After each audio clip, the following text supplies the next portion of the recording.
ఇవాళ ధరల పెరుగుదలకు అనుగుణంగా మాత్రమే డిఏలు పెరుగుతాయి, ధరల పెరుగుదలకు అనుగుణంగా మాత్రమే పిఆర్సీలు వస్తాయి. మీరు పిఆర్సీ రిపోర్ట్ చూడండి, మీటర్ క్లాత్కి ఎంత అయింది, ఒక ఫ్యామిలీకి ఎంత అయింది, పప్పు పాలు, ఆ పెరుగుదలకు అనుగుణంగానే మనం నిత్యావసర సరుకులకు అనుగుణంగా జీతం పెంచి మరి ఐటీ స్లాబ్ కూడా అదే పద్ధతిలో పెంచాలి కదండి. 12 నెలలు 10 నెలల జీతం ఇస్తా అంటే 2 నెలలు ఇబ్బంది పడుతున్నారు కదా ఇక్కడ. కాబట్టి అట్లాంటి పార్టీల అభ్యర్థులకు మనం ఓటేస్తే ఆ విధానాన్ని మనం ఆమోదించినట్టే. ఇవాళ ఆ పార్టీలు కూడా ఆలోచించే విధంగా ఉపాధ్యాయుని తీర్పు ఉండాలి.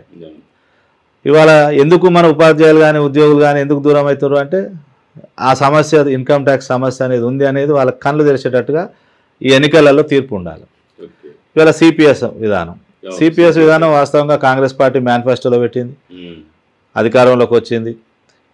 గతంలో అధికారంలోకి వచ్చిన కర్ణాటక కావచ్చు, హిమాచల్ ప్రదేశ్ కావచ్చు, ఇతర రాష్ట్రాల్లో కూడా ఆ సిపిఎస్ రద్దు కావడం జరిగింది. ఇక్కడ ఒక అంశం ఏంటంటే రాష్ట్రాలు రద్దు చేస్తున్నాయి, కేంద్ర ప్రభుత్వం తిరకాసు పెడుతుంది.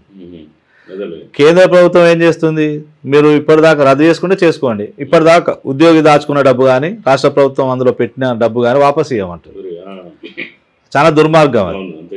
ఎందుకంటే దాచుకున్న డబ్బు, ఎవరు దాచుకున్న డబ్బు వాళ్ళకి తిరిగి ఇవ్వాలి కదా, మ్యూచువల్ ఫండ్సే కదా. ఇయ్యము అనడానికి సెంట్రల్ గవర్నమెంట్కు ఏం రైట్ ఉంది అంటే సిపిఎస్ని ఏ విధంగా నిర్బంధంగా అమలు చేయాల ఆలోచనలో ఆ కుట్రలో భాగం అన్నట్టు.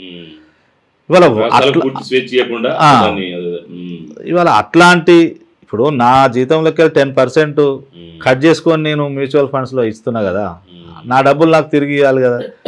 ఇవ్వము అని చెప్పడానికి కేంద్ర ప్రభుత్వానికి ఏం రైట్ ఉంది?